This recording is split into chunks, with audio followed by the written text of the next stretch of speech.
directors, right? Yeah. These actors. Well, these extraordinary people have been working now for 6 weeks or something on scenes from Three Sisters. You all know that we've been going over the play, just among ourselves, the directors and me in the class, and then they go and develop their own ideas about it, and they bring in this work, and we talk about it, you know. So now you're going to see, now are we going to do the scenes in the order they come in the play? Yes. Yes. And a couple of scenes we're doing twice, right? Yes. Yeah. So you get to see all that. And it's really nice to have you all here. Thank you.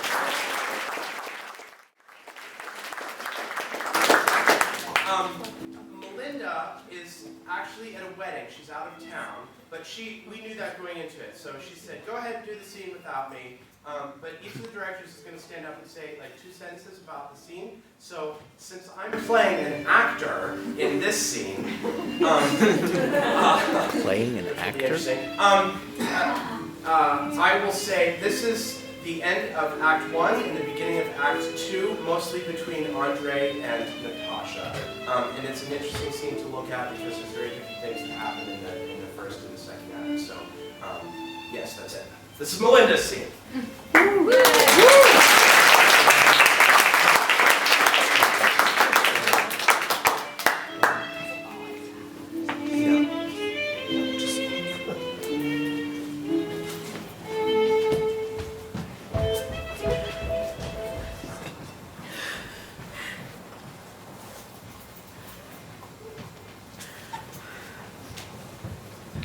It's all right. Don't pay any attention to that. Okay, wait. I'm just so embarrassed. I don't know what's the matter with me.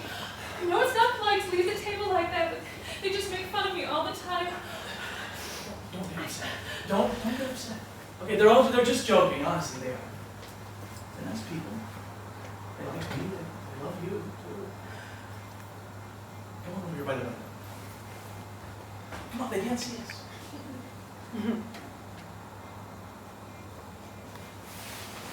It's just that I'm not used to these social occasions.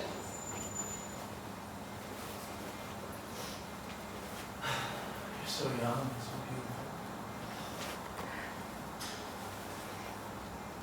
Don't get upset, honestly. Believe me, it feels so good. So full of love, and I'm so proud. They can't see us.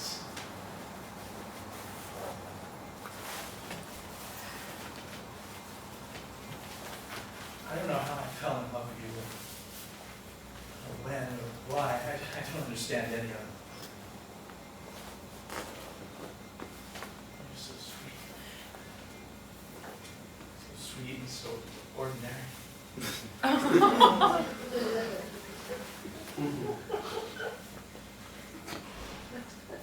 I want you to marry me. I love you. I've never loved anybody before.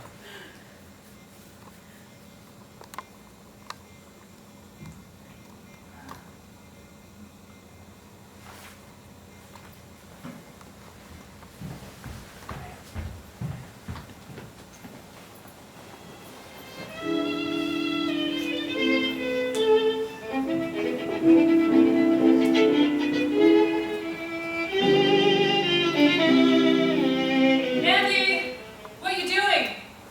You writing? You reading? That's okay. I just wanted to see if the lamps were lit. What's the matter, Natasha? The lamps aren't lit. I was just looking to see if the lamps were lit. Tonight's carnival. The maid's all in a tizzy. You've got to keep your eyes on them so nothing happens. Last night, after midnight, I was going through the dining room, and there was this candle burning. I never could find out who did it. What time is it? We're at 3. And Olga and Irina are still out? Haven't come home yet? They just work and work, poor dears. Olga at the Board of Education, Irina at the telegraph office. This morning I told your sister, I said, you take care of yourself, honey, you hear me? She never listens. Did you say 8:15? I'm worried about Bobek. I think maybe he's a little sick. Why is he so cold? Yesterday he had a fever, today he's cold all over. I get so worried. He's all right, Natasha. The baby's all right. Well, all the same, I've better start him on a different diet. I'm just worried. And they said the carnival people are supposed to come tonight. I just don't think they better. Look, I don't know, they were invited.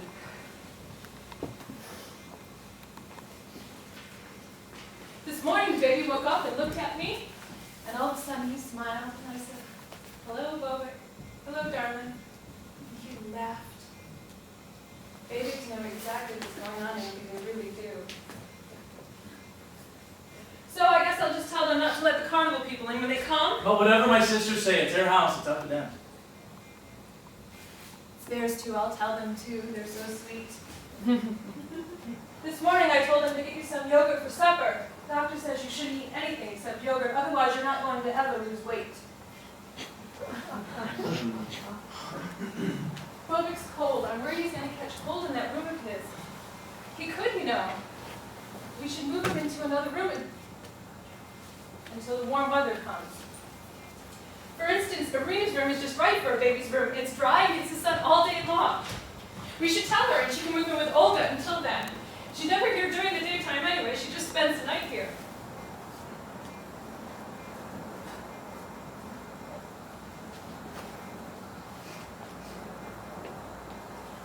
Andy, how come you never talked? Nothing. I was just thinking. What is there to say? Yeah. There's something else I wanted to tell you. Fairpont from the council is here. He says he has to talk to you. Tell him to come in.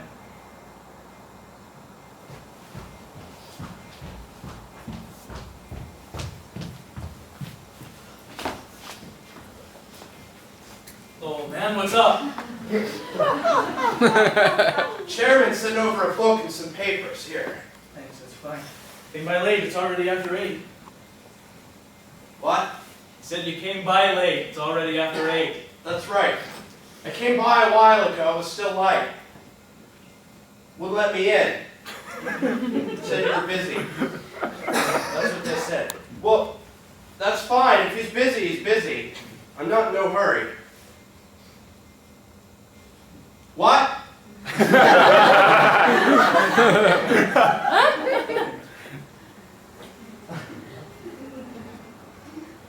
Tomorrow's Friday. There's no meeting. I go in anyway, get something done. Or around here. Funny life is. Today I had nothing to do, I was bored, so I picked up this book, my old lecture notes from the university. Started to laugh.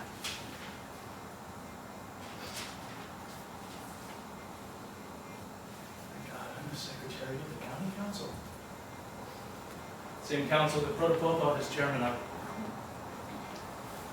I'm the secretary. The highest honor I can hope for is to become a full member. Me, a member of the local county council, and every night I dream I'm a professor at the University of Moscow. A famous scientist, the pride of Russia. I don't know, can't hear too good. If I could hear, I wouldn't be telling you all this. Talk to somebody, one doesn't understand. I'm afraid of my sisters, I don't know why. I was afraid they'll laugh at me, make me feel ashamed. I don't drink, I don't like bars. I'd love to be in Moscow right now, sitting at a table at test hours of the Grand Moscow. Now in Moscow, there's a fellow over at the office the other day. He was saying there was this group of men in Moscow, businessmen. They were in Moscow, they were eating pancakes. This one fella, he ate 40 of them, he up and died. Or maybe it was 50, I can't remember. In Moscow, you can sit in a restaurant full of people. Nobody knows you, and you don't know anybody, but still you don't feel like a stranger. In this town, everybody knows you, and you know everybody, but you're always a stranger. Stranger in the home. Now the same fella, he was telling us in Moscow they got this rope that hangs all across town, one side to the other. What's it for? I don't know, he was telling us. You made it up. Were you ever in Moscow? Nope. Things just never worked out that way.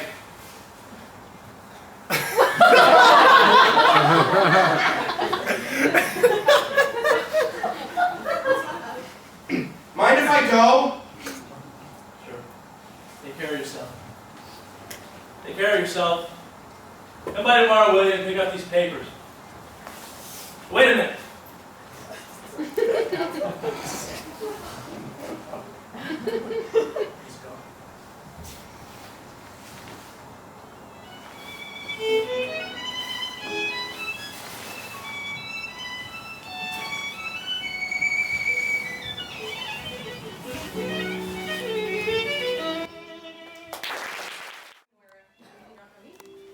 Austin has asked that we give a little synopsis of what happens between each scene.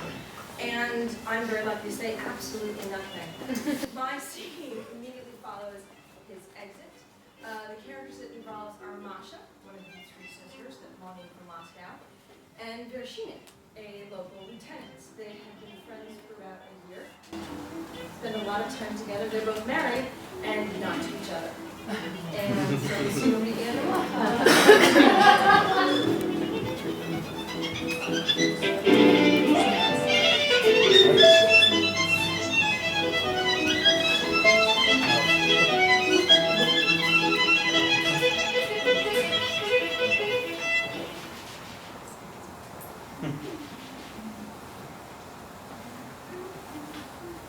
I don't know. I don't know. Of course habit can be very strong. For example, after Father died, it took us a long time to get used to the idea that we didn't have orderlies anymore. But I think I'm being fair about it, even allowing for habit. Maybe it's different in other places, but in this town, the most respectable, the best brought up, and best educated people are in the military. I'm really thirsty. I'd love a cup of tea. It ought to be ready in a minute. I got married when I was 18. And I was afraid of my husband because he was a teacher and I was barely out of school. I used to think he was terribly wise, intelligent, and important. But now I've changed my mind, unfortunately. Yes, will you come? I don't mean my husband. I've gotten used to him. But most of the people in this town are so vulgar, so unpleasant, so stupid. Vulgarity upsets me. It wounds me. I get physically sick whenever I see someone who lacks finesse, who lacks kindness and gentleness. When I have to spend time with my husband's colleagues from the high school, it makes me sick. Well, I don't see that much difference, though, between military and civilian. Not in this town, at least. They both seem uninteresting. They're all alike. Listen to any one of the locals who claim to be sensitive or intelligent, military or civilian. His wife depresses him. His house depresses him. Everything he owns depresses him. If we're all supposed to be such highly developed, abstract thinkers, why are our lives so depressing? Why? Why? Why does his wife depress him? And his children? Why do they get depressed by him? You're a bit depressed yourself today. Maybe. I didn't have any lunch. I haven't had a thing to eat since this morning.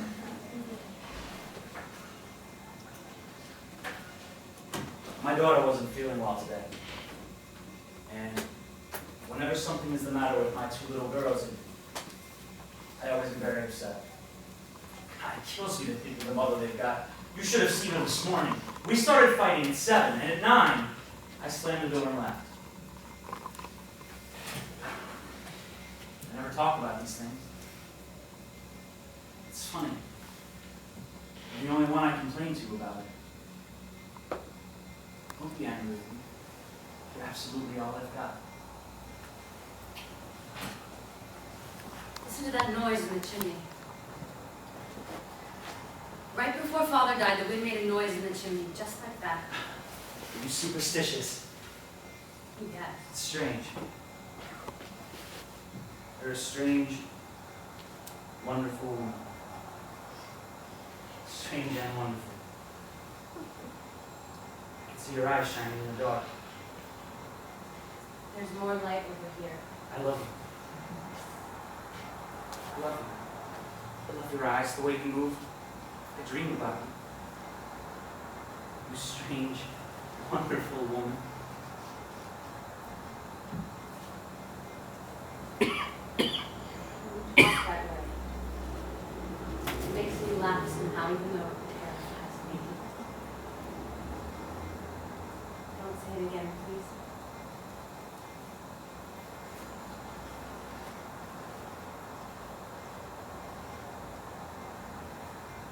No. Go on.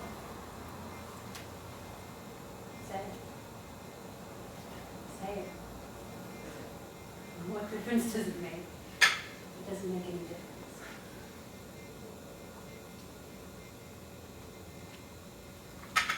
Can we talk about something else?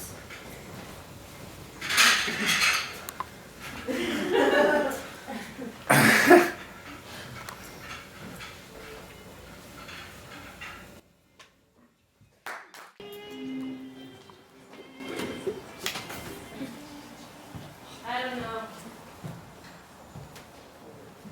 I don't know. Of course, habit can be strong. For example, after Father died, it took us a long time to get used to the fact that we didn't have orderlies anymore. But I think I'm being fair about it. Even allowing for habits. Maybe it's different in other places, but in this town, the most respectful, the best brought up, the best educated people are in the military. I'm really thirsty and I'd love a cup of tea.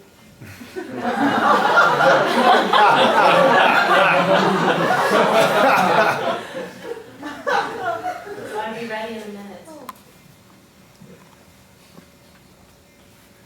I got married when I was 18, and I was terrified of my husband because he was a teacher and I was barely out of school.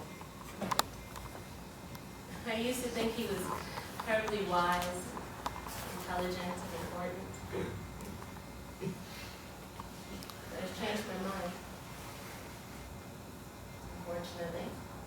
Yes, well. I don't mean my husband. I've gotten used to him. But the people in this town are so stupid, so vulgar, so unpleasant. Vulgarity upsets me. It wounds me. When I see someone who lacks kindness, who lacks warmth, who lacks finesse, I get sick. When I have to spend time with my husband's colleagues from the high school, I get sick. Well, I don't see that there's any difference between military or civilian, in this town at least. I mean, they all seem uninteresting. They're all alike. And ask any local, civilian or military, and his wife depresses him.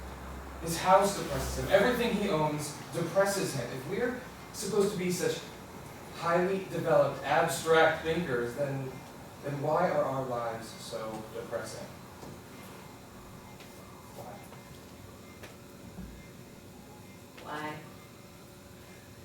Why does his wife depress him? And his children? Why are they depressed by him? You're a bit depressed yourself today. Maybe. I haven't had lunch today. Haven't eaten anything since this morning. One of my two little girls wasn't feeling well. Whenever something's wrong with my daughters, I always get very upset. It kills me to think of the kind of mother they've got. You should have seen her this morning. What a fool she is. We started arguing at 7 o'clock this morning, and at 9 I slammed the door and I left. You know, it's funny, I never talk to anyone about these things. You're the only one I can complain to about it. Don't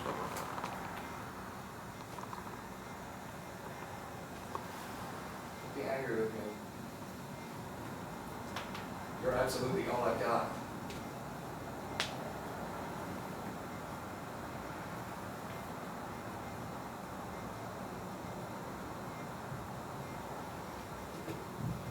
You hear the noise from the chimney? Right after Father died, the wind made a noise in the chimney. Just like that. Are you superstitious? Yes.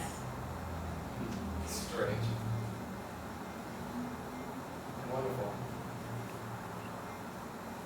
Strange and wonderful.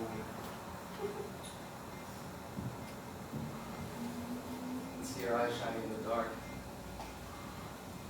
There's more light over here. I love you. I love you. I love your eyes. I love the way you move. I dream about you.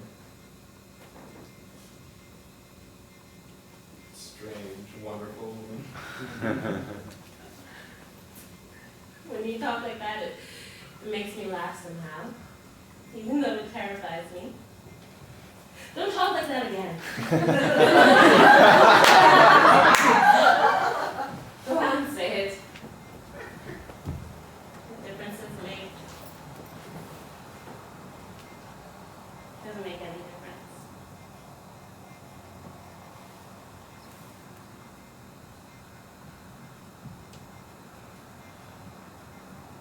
Talk about something else. Someone's coming.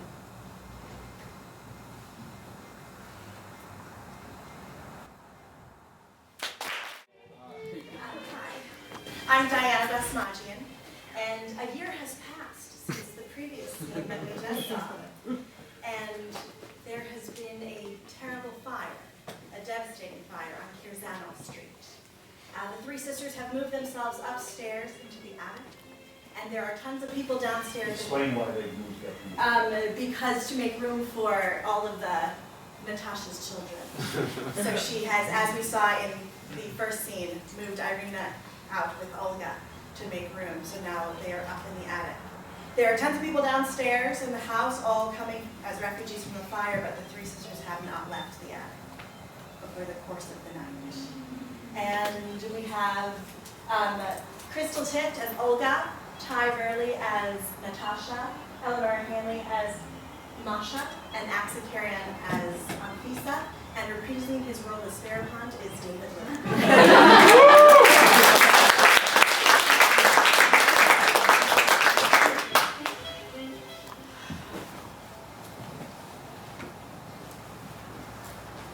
They're all sitting downstairs in the hallway right now. I told them to come on up, I said. And they're crying their eyes out. We don't know what happened to Papa. They said maybe he got burned up. Can you believe that? And there's some other people out in the yard and they don't hardly have any clothes on. Yeah. Take that gray one. And that one too. And this blouse too. Take this skirt too, Anna. My God, what a terrible thing. The whole of Kirzanov Street must have burned. Take this one. And this.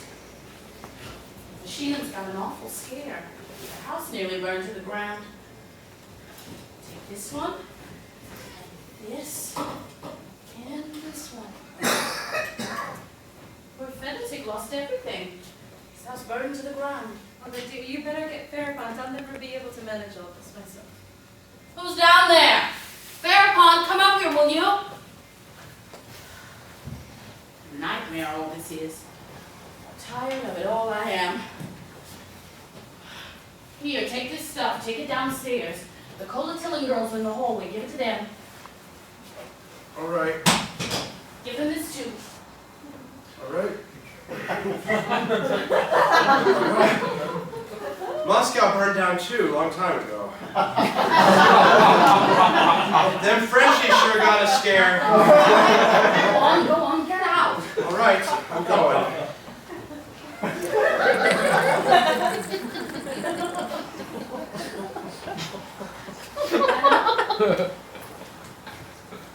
Give it all away. We don't need any of it. Just give it all away. I'm so tired, I can hardly stand. We can't let the machines go home. Now the girls can sleep in the living room, and the Colonel can stay with the Baron, and Pendleton can stay with the Baron too, or maybe someplace downstairs. The doctor is dead drunk again, don't you know, so we can't put anyone in the wing. And Vashina's wife, she can go in the living room too. Olga dear, Yushka, please don't send me away, please don't. No, don't talk nonsense. Nobody is going to send you away. My little girl, my darling. I work as hard as I can. I work all the time. But I know I'm not what I used to be. Everyone says send her away. But where am I supposed to go? Where? I'm old. I'm old. I'm old. Nana, why don't you sit down? Poor love, you're worn out.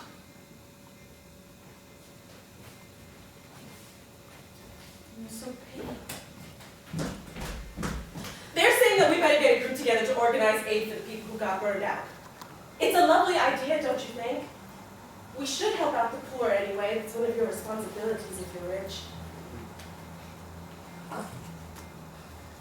Both Vic and little Sophie are fast asleep. They're sleeping as if nothing in the world were going on. And we've got so many people. Everywhere you look, the house is just full of them. There's a flu going around. I'm scared the children will catch it.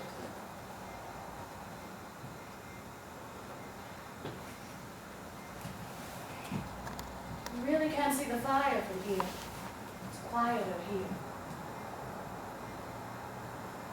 Yes. I must be a mess.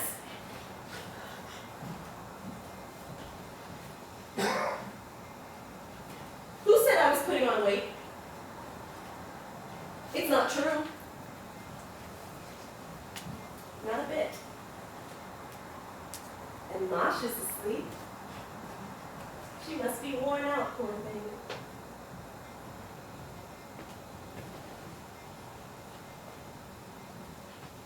Don't you dare sit when I'm around. Get up and get out of here. Why you keep that old woman around, I'll never understand. Excuse me, I don't understand either. You just spoil her. She doesn't do a thing. She's a peasant. She should be living on a farm. Wholesome thing. You're tired. Our headmistress is all tired out. When my little Sophie grows up and goes to high school, I'll have to start being afraid of you. I'm not going to be headmistress. Oh, yes you are, Olga. It's all settled. I refuse. I can't. I don't have the strength for it.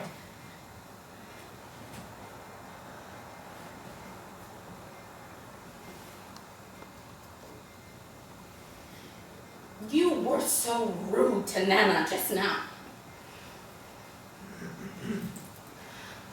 Forgive me. I am in no condition for things like that. I even feel a little faint. I'm sorry, Olga. I'm sorry. I didn't mean to upset you.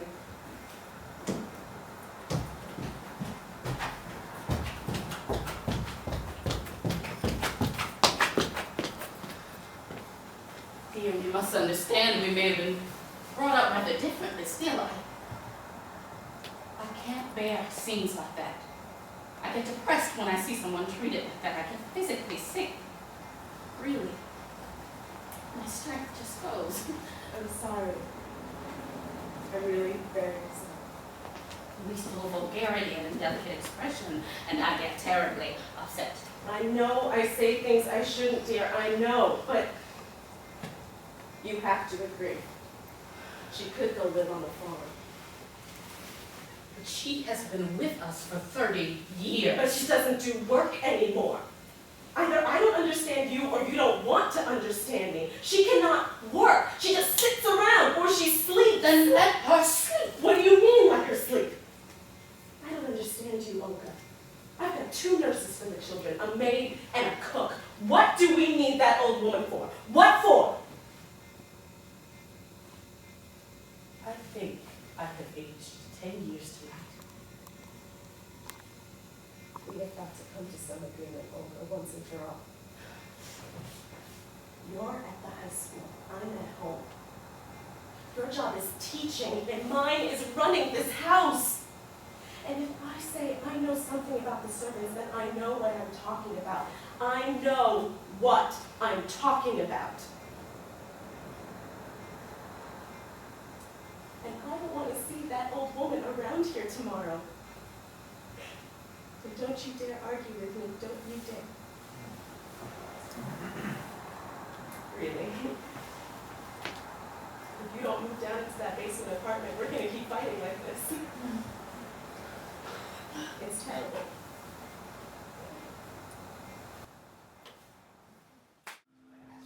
Okay, so we're still in the same act, which is Act 3. We're jumping forward a little bit in the evening. In this production, actually, everyone, all of the sisters have been very actively involved in aiding the refugees that are in your house. It's very late at night, maybe 4 or 4:30 in the morning. We're still in the same attic with one small window, one small door, and 2 small beds. The sisters have taken refuge up in their room, and playing our sisters are going to be, Olga is being played by Heather Wall, Masha is being played by Eleanor Handley, Irina is being played by Jenny Banerjee, Lawrence George is playing Tuzenbach, we have Mark Kajigo playing Kuligin, and later on in the scene playing Andre is Adam Key, reprising that role, and Danielle Truberg playing Natasha. And here we go.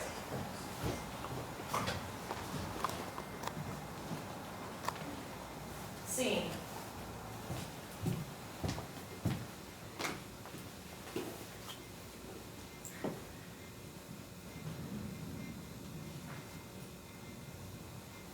Baron's asleep.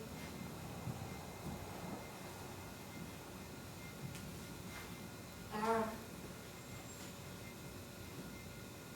Baron.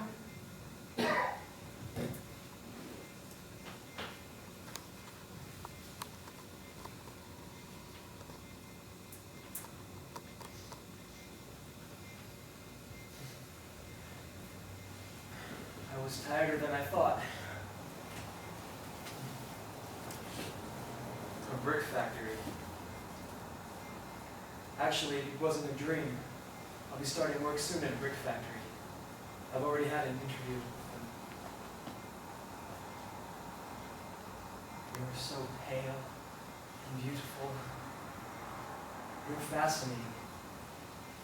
Your paleness lights up the dark. You're sad. You're unhappy. Come away with me. Let's go off and work together. Nikolai Lvovich, you get up. Are you still here? I didn't see you. Bye.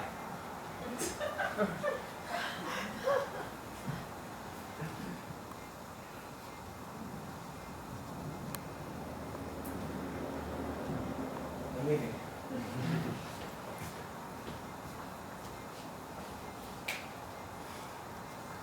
When I look at you now, Irina, I remember a while back to your birthday, how alive you were, laughing and talking about going to work. The happy life I dreamed of then. Where is it? You have tears in your eyes.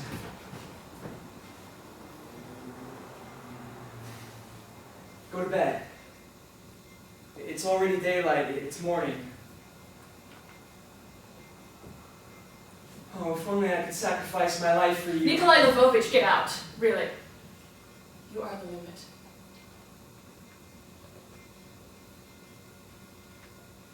Goodbye.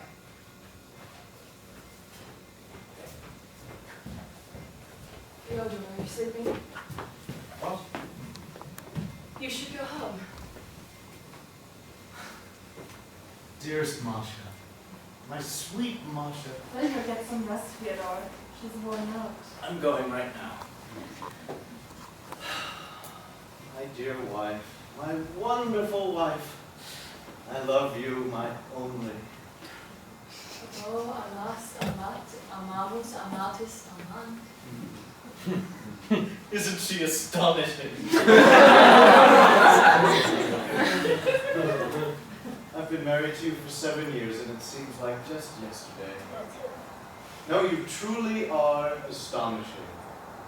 And I'm happy. I'm a happy, happy man. And I am bored. I am bored, bored, bored. There's one thing I can't get out of my head. It's as if someone nailed it there. I mean Andre. He took a mortgage on his house and his wife got all the money, and this house isn't just his. It belongs to the 4 of us. He must know that, if he has any decency left. Why bring it up, Masha? It doesn't affect you. Andre owes money all over town. I feel sorry for him. I don't care. I just find it revolting. You and I aren't poor. I work, I teach at the high school, I give private lessons in my spare time. I'm a plain, honest man. Omnia mea mecum porto, as they I say. don't want anything. The injustice of it just revolts me. Go on home, Fyodor! You're tired. Take a little rest. I'll wait for you downstairs. Get some sleep. I'm a happy, happy man.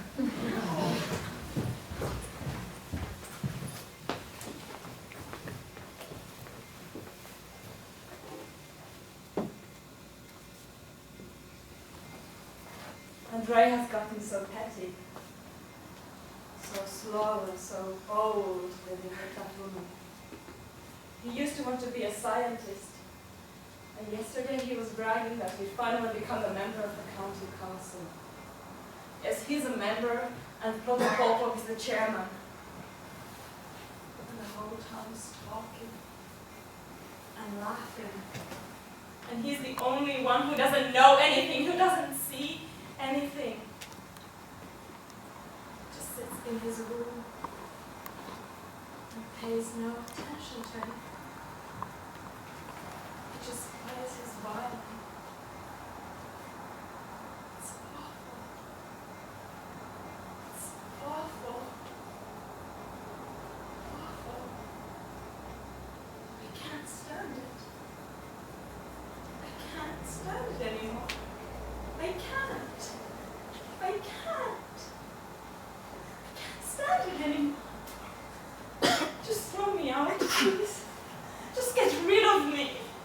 I can't stand it anymore. What's the matter, Taryn? What's the matter? Where is it? Where did it all go? Oh, God. My God, I've forgotten everything. My head is all mixed up. I can't remember the Italian word for window or for ceiling. I keep forgetting things. Every day I forget more and more, and life goes by and it won't ever come back. And we're never going to get there. I can see it all now. I'm never going to Moscow. Never!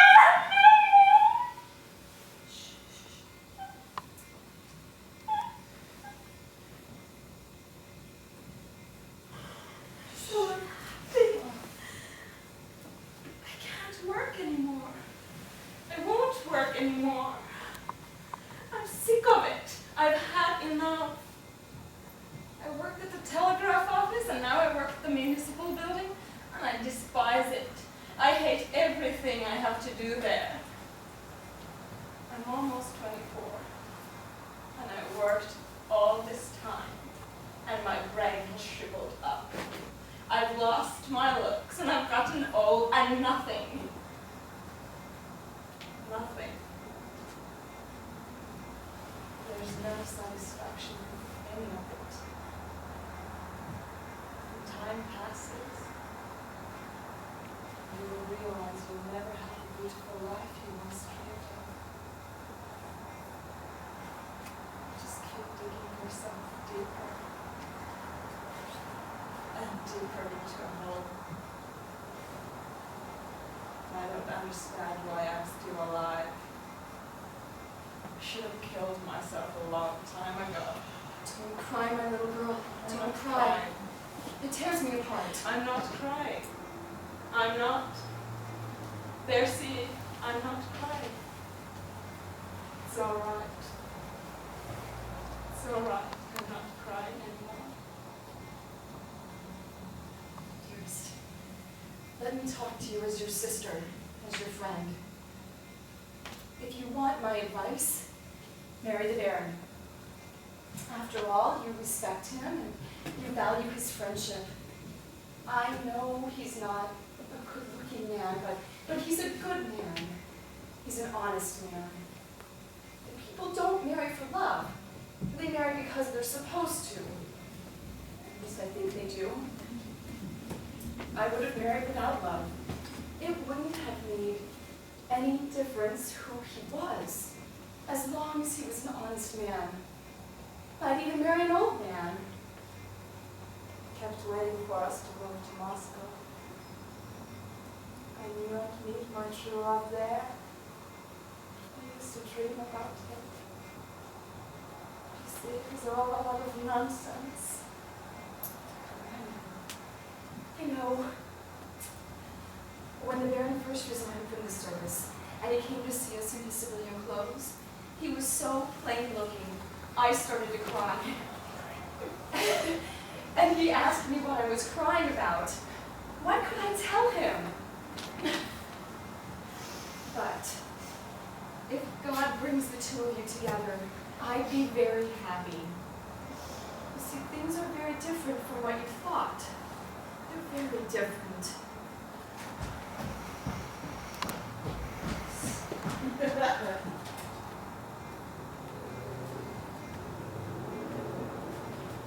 You think she started the fire herself?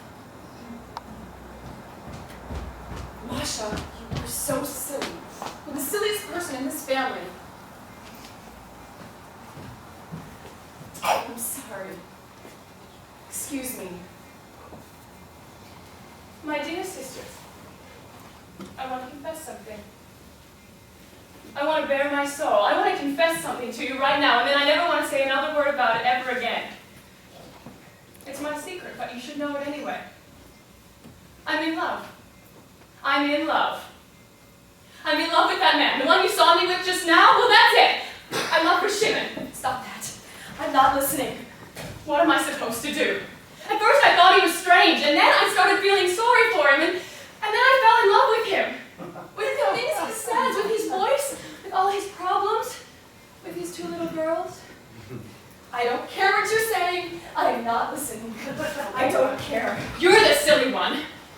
I'm in love. It's fate, I guess. I mean, it's just my luck. And he loves me. Oh, it's all so funny. Don't you think so? Don't you find it funny? Oh. Dear darling, we'll get through this life somehow, no matter what happens to us. When you read about these things in books, it all seems terribly silly and predictable, but when you fall in love yourself, you realize that nobody knows anything about it. Everyone has to figure it out for herself.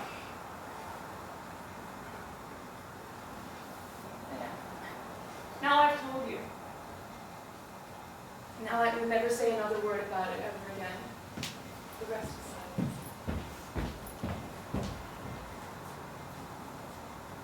I came to ask you for a key to the cupboard. I lost mine. I know you've got that little one.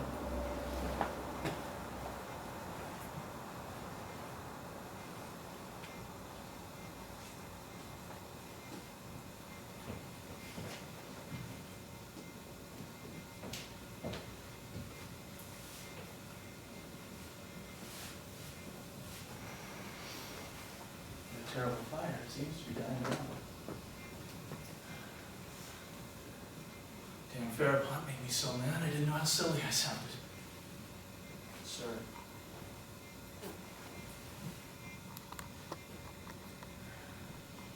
Why don't you say anything, Olga? Look, it's time y'all stop this nonsense, all this sulking for no reason. You and Masha are here, Irina's here, fine. Let's get this all out in the open once and for all. What is it you all have against me, huh? Please, Andre, not now. Talk about it tomorrow. Oh, don't get upset. I just want to know very calmly what it is you all have against me. Just tell me.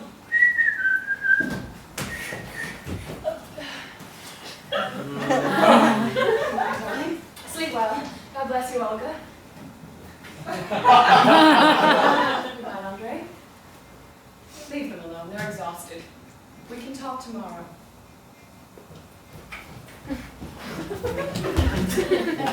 Please, Andre, let it go until tomorrow. It's time to go to bed.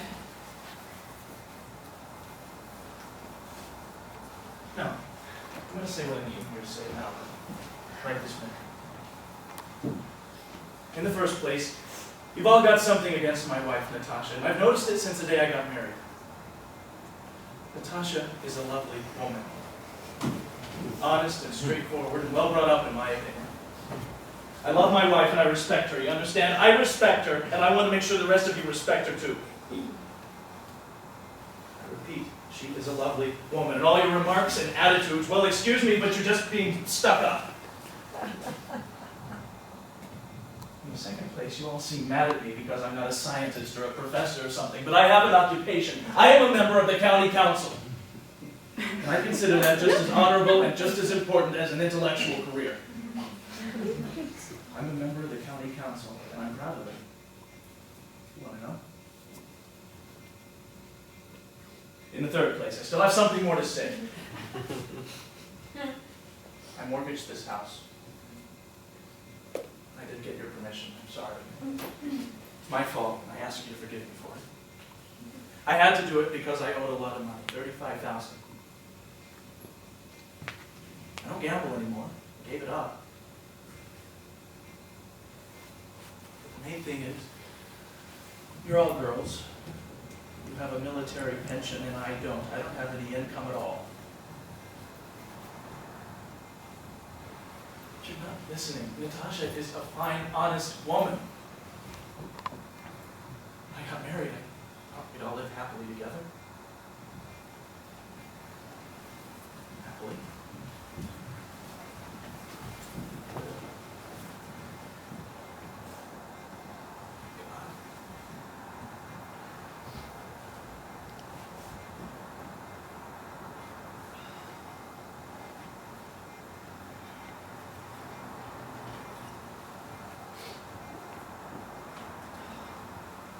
Your sisters.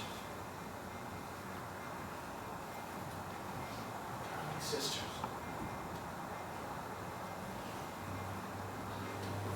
Don't believe me.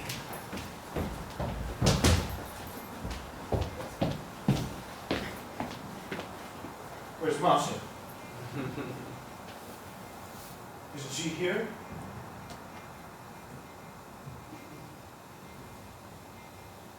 This is very disturbing.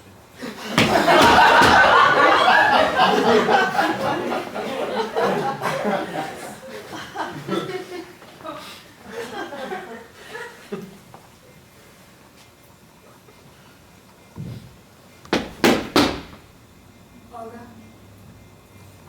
somebody's knocking. It's the doctor. He's drunk. An awful night.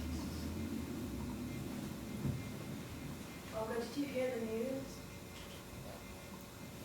The brigade is leaving and they're being transferred someplace far away. It's just a rumor.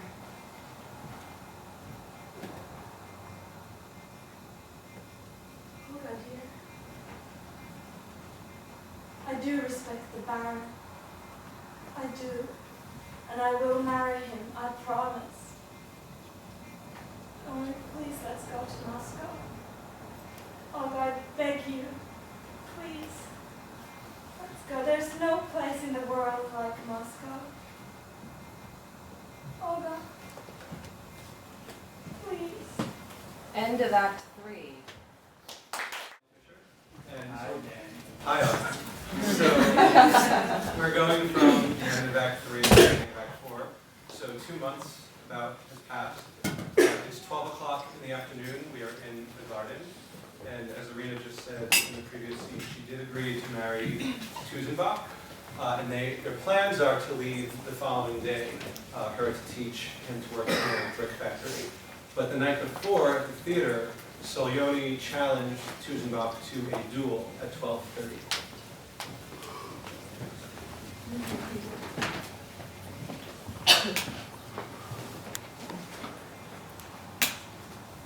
Masha? Masha! Yoo-hoo! Must be the only man in town who's glad the soldiers are going. You're probably right. Our town is empty now. Senor, I'll be back in a few minutes.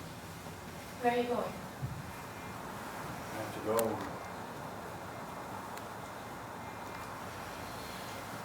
I promised them I'd see them off. That's not true. Nikolai, why are you acting so funny today?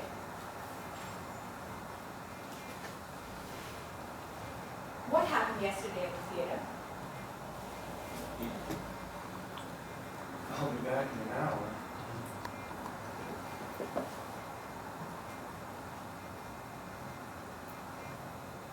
I have a love.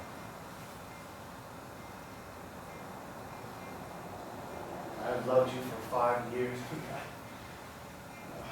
still can't get used to the fact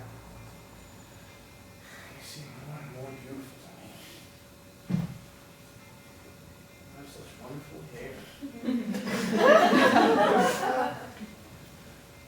Such eyes. Tomorrow I'll take you away from here.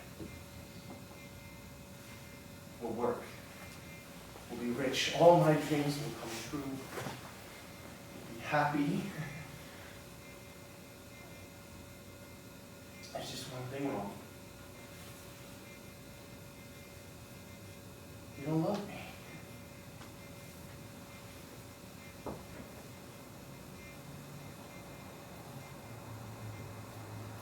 I can't. I will be your wife. I'll do what I'm supposed to do. I'll be faithful. I don't love you. I'm sorry. I've never been in love. I used to dream about love. I used to dream about it all the time. Now my soul is like a piano that's locked up and the key is lost. You look so upset. I didn't get much sleep last night. I've been frightened of anything in my life. I've been afraid of anything. Yet now I can't sleep. I'm tormented by the thought of that lost key.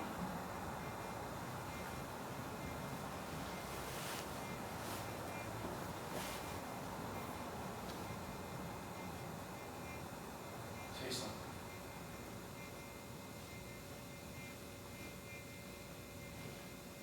Say something to me. It's so quiet here. These old trees just stand here in silence. Say something to me. What do you want me to say? What? Anything. Stop it!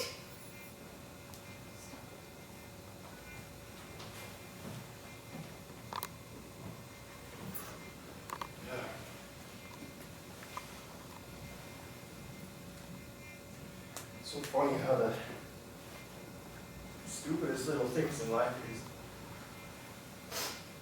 It seems so important all of a sudden for no reason.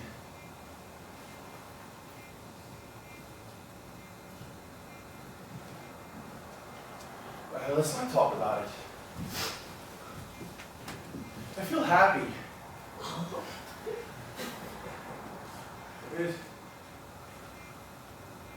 It's almost as if I were seeing these trees for the first time in my life. They all seem to be looking at me, waiting for something. What beautiful trees they are. And how beautiful the life around them ought to be. Hey! Hey! I must go, I'll be late.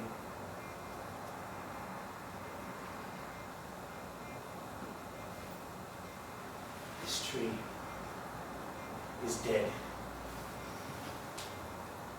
But it still moves in the wind with the others. I feel like that. If I die, I mean, I'll still be a part of life somehow.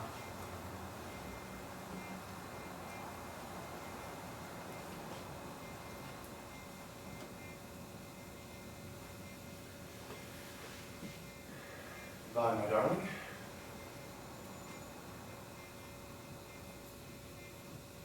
The papers you gave me are on my desk under the counter. I'm coming with you. No, no.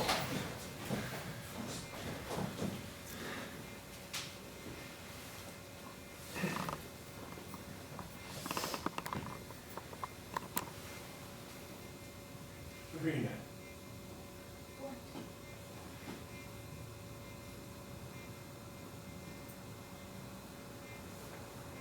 I never had my coffee this morning. Ask them to fix me some, will you?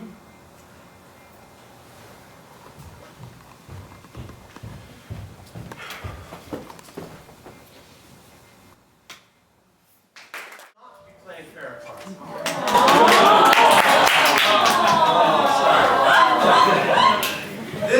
This is the end of, towards the very end of Act 4, between Olga and Rashinin, as Rashinin is saying goodbye.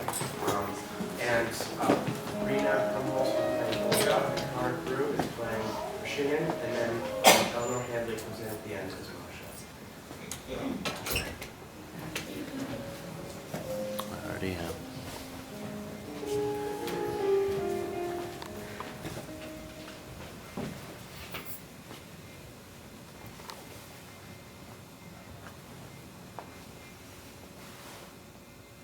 Well,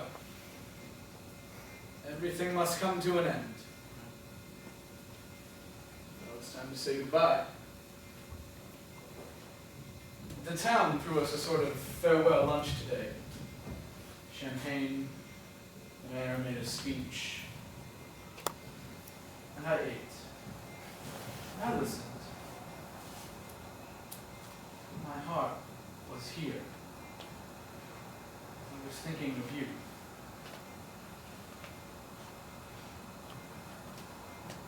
Couldn't miss this place. Do you think we'll ever see each other again? Probably not. But my wife and my 2 little girls will be staying on another month or so. If they need any help, do you think you could? Yes. Yes, of course. What would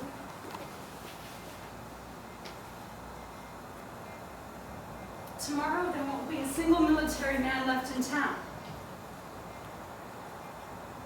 It'll all be a memory. And of course for us it will be the beginning of a new life.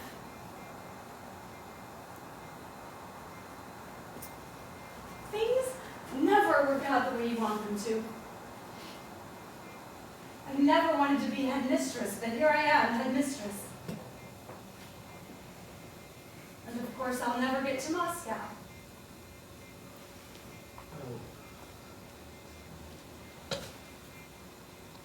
Thank you for everything. Forgive me for... I talked a lot. Too much, I know. Forgive me for that too, and don't think badly of me.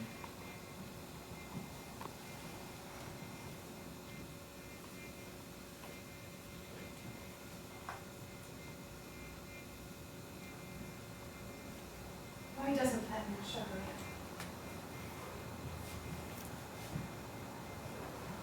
What else can I say by way of farewell? Shall we talk a little more?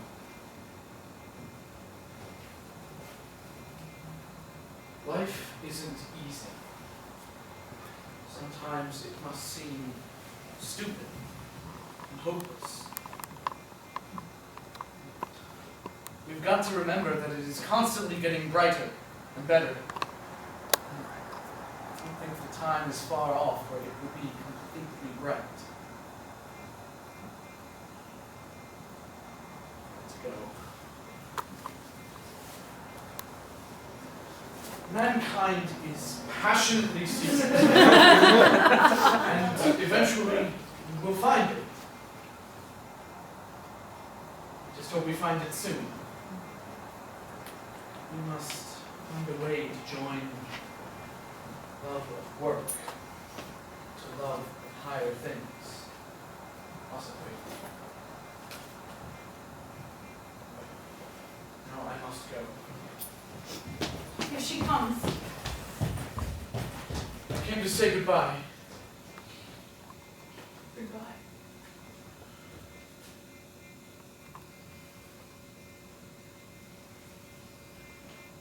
Now, that's enough. Right. Don't forget. Let me go. I've got to go. Olga Sergeyevna, take her. I've got to go. I'm late.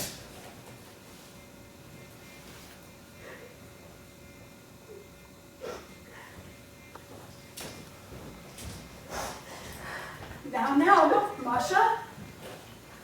Stop, dear.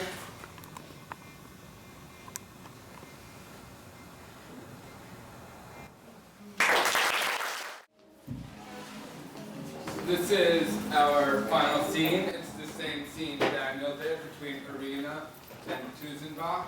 This time, Mark Tujigo will be playing Khaligan, Larry George will be Tuzenbach, and Irina will be played by Sarah Gonzalez.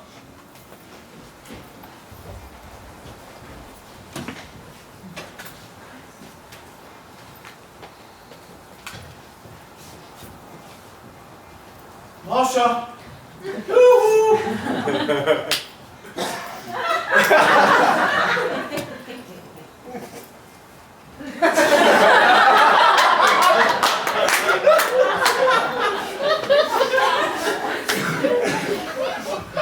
be the only man in town who's glad the soldiers are leaving.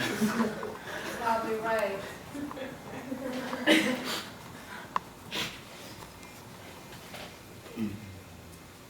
Our town is empty now. Listen, dear, I'll be back in a few minutes. Where are you going? I have to go and, I promised I'd see them off. That's not true. Nikolai, why are you acting so funny today?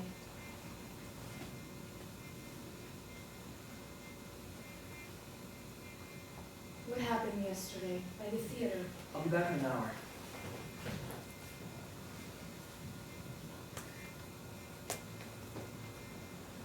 My beloved, I have loved you for 5 years, and I still can't get used to the fact you grow more and more beautiful to me every day. You have such wonderful hair, such eyes. Tomorrow, I'll take you away from here. We'll work, we'll be rich, you'll be happy. All my dreams will come true.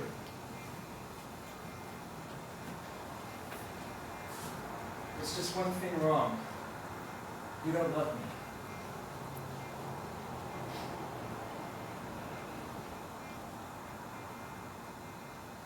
I can't.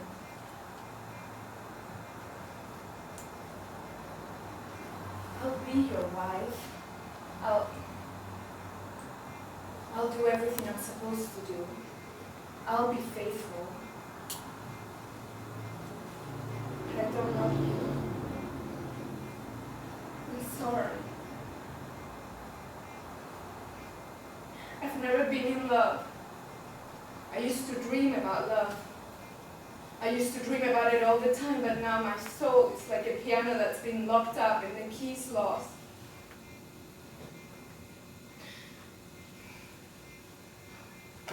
You look so upset. I didn't get much sleep last night. I've never been afraid of anything. I've never been frightened of anything in my life. And yet now I can't sleep. I'm tormented by the thought of that lost key.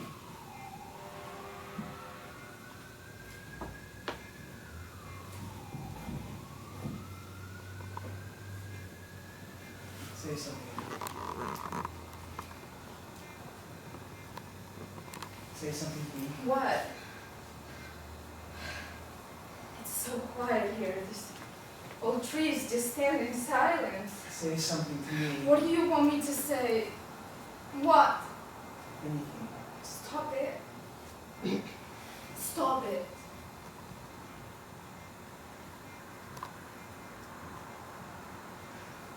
It's funny how the stupidest little things in life can seem so important all of a sudden for no reason. Well, let's not talk about it. I feel happy. It's almost as if I was seeing these trees for the first time in my life, and they all seem to be looking down at me and waiting for something. Beautiful trees they are. How beautiful the life around them ought to be. Now let's go. Be late.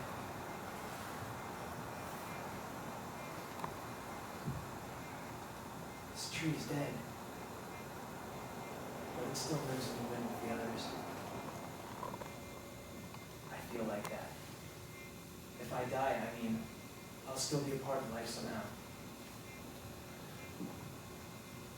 Goodbye, my darling. Those papers you gave me are on my desk underneath the calendar. I'm coming with you. No.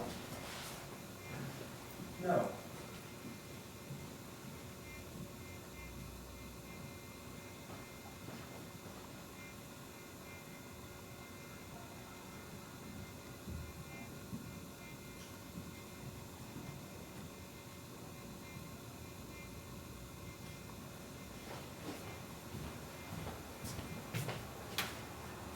Irina, What? I didn't have any coffee this morning. Will you ask them to fix me some?